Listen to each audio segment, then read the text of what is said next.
can community leaders, religious institutions, and traditional rulers play more active roles in preventing this menace? Thank you.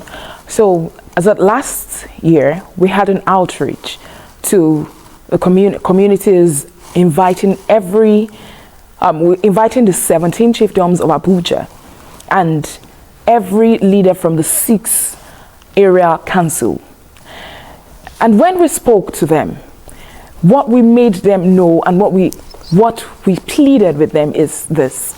Number one, we need responses to every cases of sexual and gender-based violence.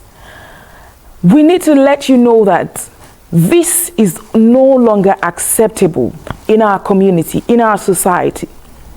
Cases like forced marriage, early childhood marriage, child bride issues is no longer a thing that should be mentioned in our society. If you love the girl, wait for her. Why? Because these are girls that end up with issues in their physical body, biological health issues. Things that some of them may not eventually survive throughout their lifetime, and they will not report these cases. And we got positive feedback. Also, the same was also repeated earlier this year, towards the end of this year, before the beginning of the 16 days of activism. These people, they play critical roles in our society. Why? Because every individual pick up their values from their community, from their immediate community. The place of a religious leader is highly important in the life of a Nigerian, because Nigerian is a religious country. It's either someone identifies as a Muslim or a Christian or a traditional practice person. Those are the 3 major religions in Nigeria. And anyone who identifies with this usually pick their value system from these communities.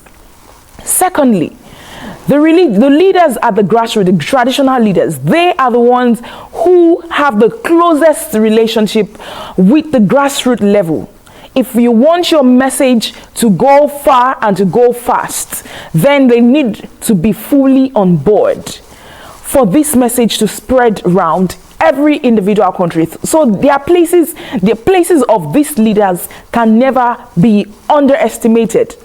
Thankfully, we're able to engage them, and we will still keep on engaging them because we've received support from them. The next outreach that we are carrying out at the foundation, which covers the traditional birth attendants, also has to do with people like this, because these are the women, these are the people that are in touch with the women.